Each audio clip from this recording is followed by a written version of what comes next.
Mike, Todd Milewski, Wisconsin State Journal. Good to see you again. Good to see you. I wanted to ask you a little bit more about what's to come, because you've talked about you've got to kind of touch base with a lot of people to get going. How do you do that? I mean, there's got to be a lot of people that you want to reach out to, but I wonder what are the key things for you in these first days to get up to speed? Well, first of all, I think alumni, that they all understand that they're concerned about the product on the ice, right? So, and again, I want to make sure that they understand. I really appreciate them reaching out, and we'll get to them. But right now, it's with the way the sporting world is, the transfer portal, where we're at in the school year, the lateness of where we're at compared to maybe others. The Frozen Four is happening this weekend. We need to be player-driven right now and make sure that they're taken care of. And that's going to be the focus right now. And I hope they'll understand, and I'll make sure I take the time to reach back out and let them know I appreciate them welcoming not only myself but our family. Next, Jim. Oh. Let's go right here, Jim. Yeah. Hi, Mike. Jim Polzine from the Wisconsin State Journal. You told a really neat anecdote out there about your first season at Omaha and how you'd go back and write an apology letter. Can you elaborate on that? Just maybe what that was all about and what you learned from that experience? You bet. I was thrown in the deep end of a pool with ankle weights. I wasn't ready as a coach to, you know what, I didn't want to be the guy that was taken advantage of. And there was some insecurities in my own world about what I was capable of as a coach because I was young. And not that I don't have any of those now, but they've just subsided a little bit. I can manage them a little bit better. And it was really a happenstance walking into the rink, player walking out, and he looked at me and he says, "Don't you ever smile?" And this was February. And so I've taken some of those experiences and tried to make sure that, you know, I look in the mirror and understand, you know, it's big picture. And I was so focused on just wins and losses or what people might be thinking. And I've learned through making an awful lot of mistakes that, you know, if you focus on what's most important, you've got a better chance at being successful once the puck drops. And that's going to be our focus here.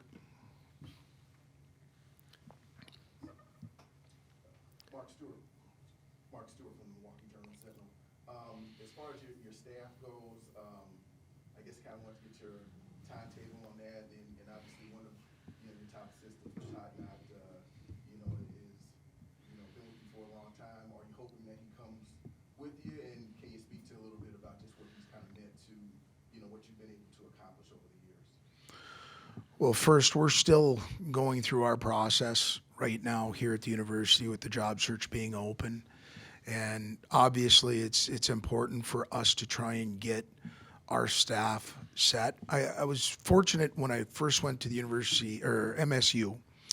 Dean Blaze did me a real solid. You know, he told me, hey, listen, don't just go in and get your things in order. Don't be in too big of a hurry. So right now, I understand that where we're at, what I just said about the season and those things, there'll be a time when that happens. I can speak of my relationship with Todd, and it was one that started 11 years ago and is one that is personal, professional. I have a tremendous amount of respect for him, and he's somebody that I think is outstanding at what he does, whether that's in a hockey rink or in the community, or even what he is as a father, a husband, a parent. So I've got an awful lot of respect for him, and we'll see what happens here in the short term, but we've got some things we've got to take care of first. Chris, a question for you, if I may. There's been talk of, how the athletic department can help hockey, how hockey can help the athletic department. It's a symbiotic kind of thing. But have you had discussions with Mike about how you guys administration can help, whether it's in admissions or marketing, things like that, to get where you want this program to be? Yeah, I think we've had conversations at length about many of the areas in which the department supports the program and our programs. We talked at length about the ways that our department is set up today to support our student athletes and the players of this program. I meant what I said earlier about the need for the Cole Center to be filled again, to be full again. And that doesn't just happen. That doesn't happen alone. Just even with winning hockey, it doesn't just happen. So I think, I mean it when I say we're all in this together. And I think we've got a good system of working and supporting the program on a day-to-day basis. I think there are conversations that Mike and I will have about other areas that may need to be addressed or improved, but it's going through it in the form of a partnership.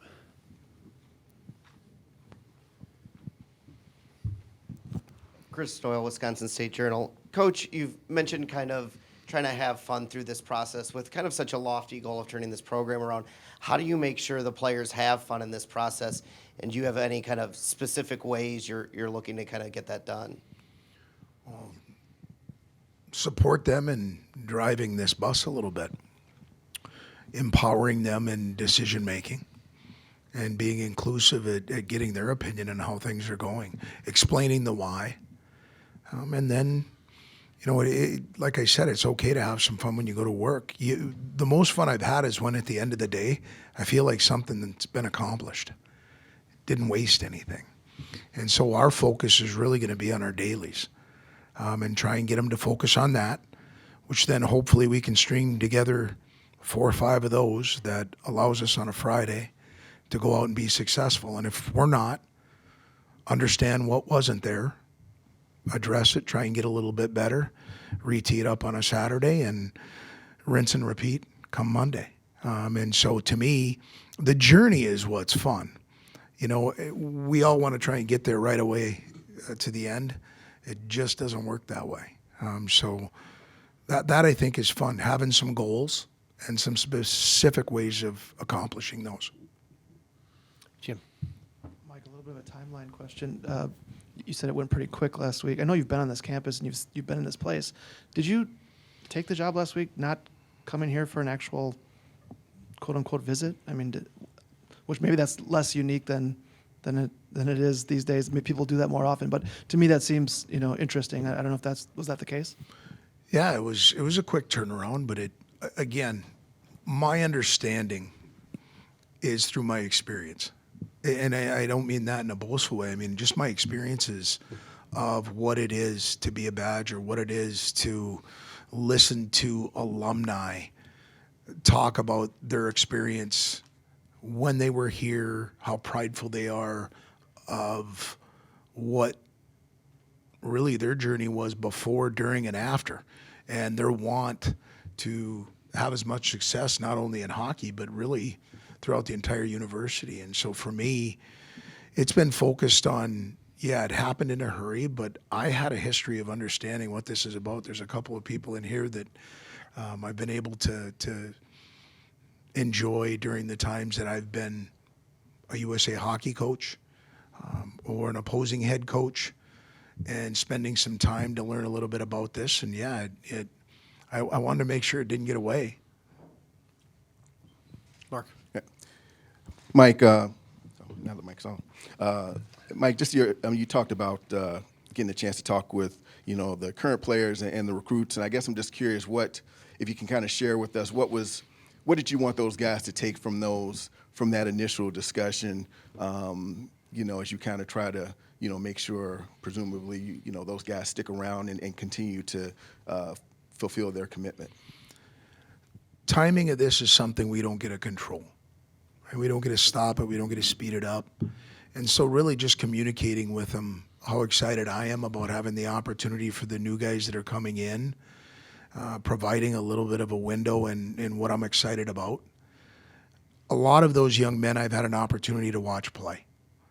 There's some guys here that I haven't had as much of a playbook on because they've been here for a few years and have played in a different conference. But a lot of those young men that are coming in, I've had an opportunity to. There were a couple guys in the meeting last night that I tried to get to go to Minnesota State, and they chose not to. And so for me, it's just about trying to let them know how exciting what I think this is going to be and how much we need them for us to be able to push the rock up the hill together. And so that's been a communication piece that we're, like I said earlier today, I need to make some phone calls tonight. Mike, when you got to the microphone out there, there was a wow from you.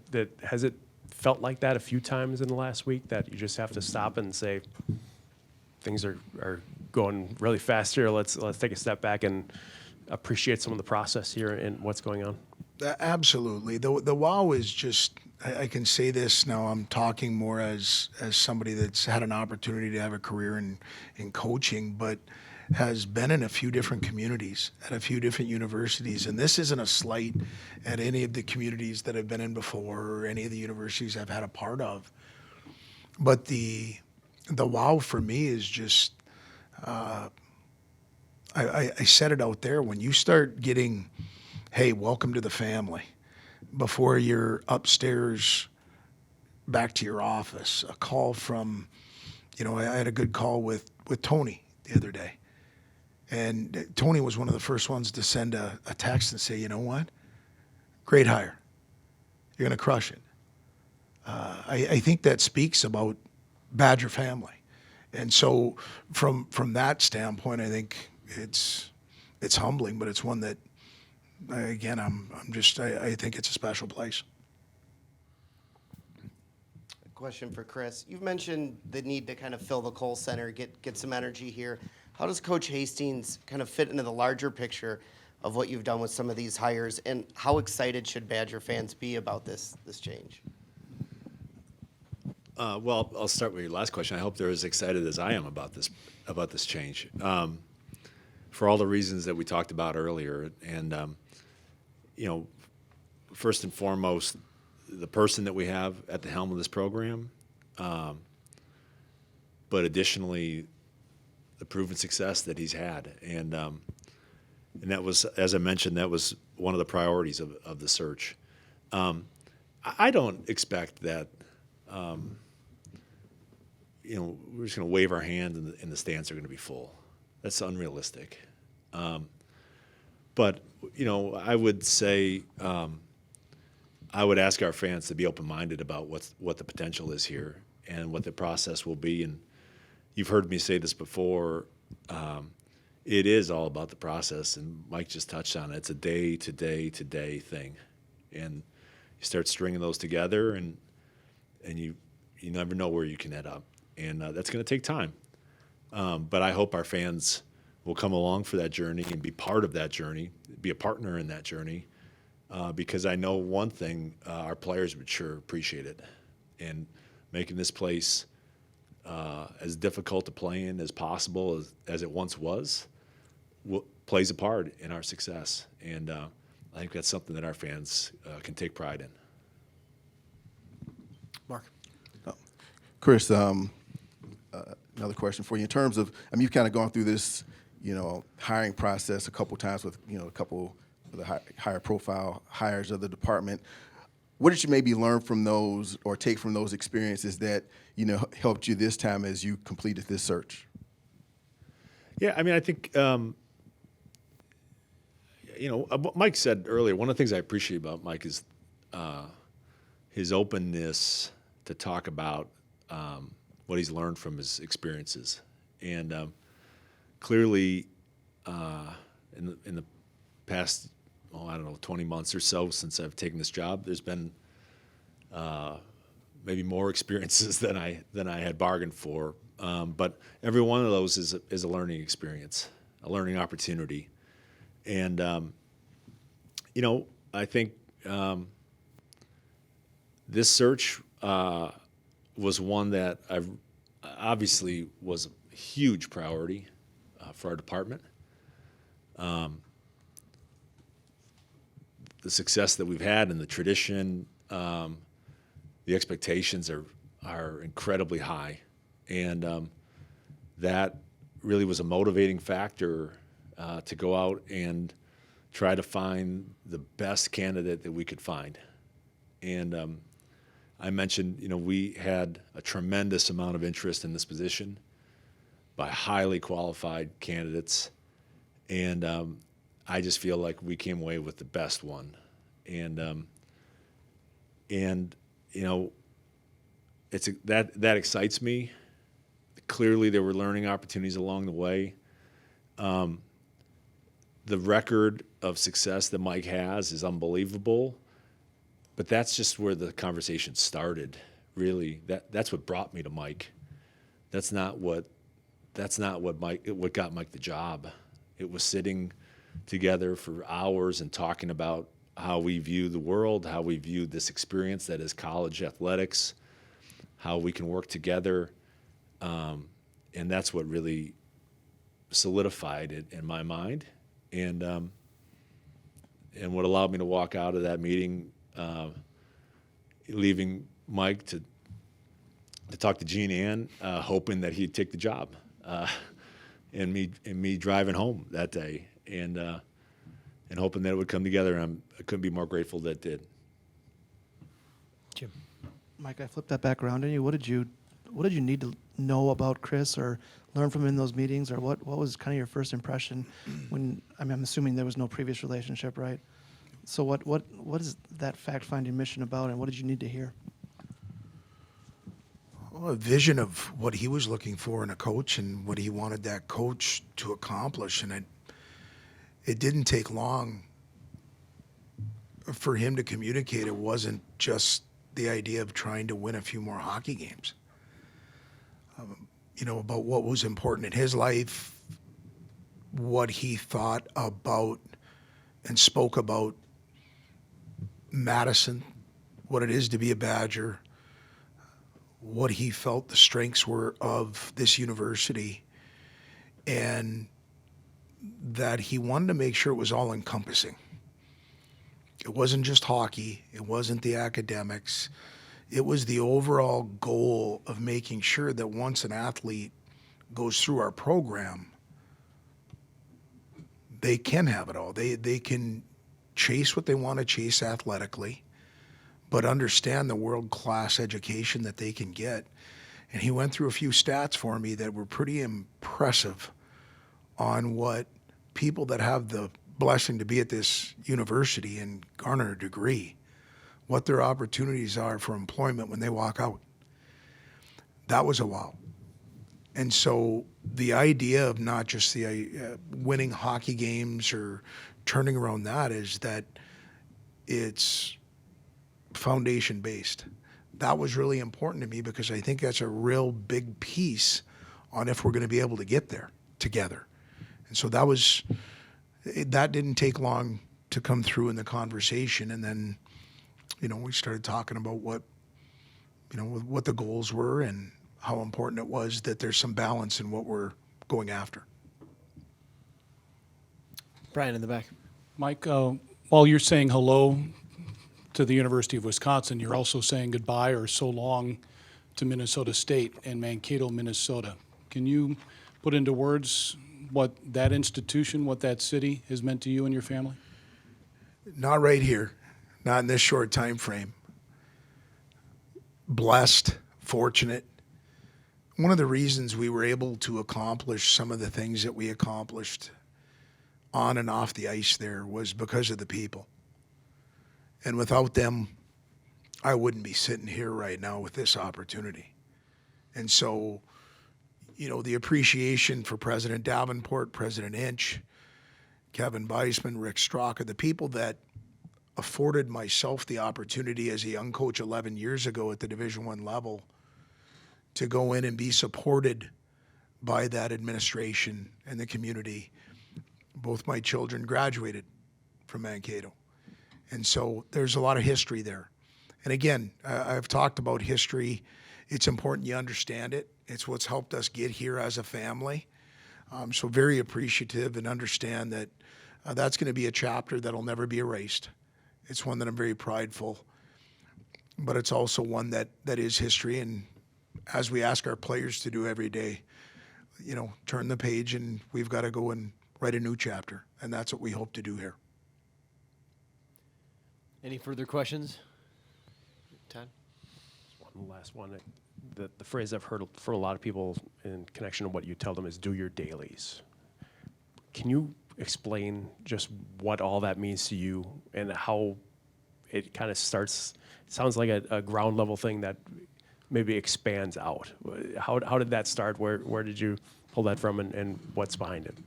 Well, I don't think it was any special thing. It evolved over time. I can tell you with what happened in COVID and losing the control of what you get to do in your dailies, being told you have to stay in your room, being told you can't talk to somebody, you can't sit next to somebody, you can't train together. That just switched a little bit of my mindset on focus on what you can control. And so what we've talked about with our group already is the dailies of what's your plan when you get up in the morning. You know, you've got an option to either hit snooze or get up. You know, and so start your dailies in a way that you can build some consistency so that at the end of the day, you know you've accomplished what you need to accomplish so that you can then get to the next day and do a little bit more. And so really I know that sounds simple because it's hard to do. It really is. But to try and allow the athletes to get a manageable amount of time that they can focus on, and then our support, academically, training-wise, nutrition, all those things, allow us to utilize that support so they can focus on their dailies and accomplish something that then can be strung together, as Chris said, what allows you to get into a week, a month, and now you have what I would think is a broad-based opportunity to grow. Yeah, go ahead, Jim. I'm going to ask you to go back, way back again. Your career ended because of injury, right? Can you talk, how hard was that, and how quickly did you kind of pivot to, I still want to be in this game, coaching might be an option? You know what, we went on a trip out east, and I ended up, it was just a little bit of a confrontation. We were playing, I believe, Providence at the time. And I'd hit at that time, you know, it was one where the deciding factor for me was there was some question on would it be, I could go in and have surgery and potentially have some permanent disability, not a great amount. And so really it was one where it went from, hey, I don't know if I really want to have that surgery. And this goes back to a long time ago, but it was one where I just had to have a realization on where my life was at that time. And so chose a different path, and that's where I'm very thankful for Craig Dahl and St. Cloud State for allowing me to start that. I will tell you, I didn't have the goal to be a hockey coach. I was going to be a teacher. Not far off. You know, just a little bit of a different avenue to get there. And so just it's crazy how life deals you the hand you're dealt, and then what do you do with it? So blessed that actually that happened and has allowed me to get here.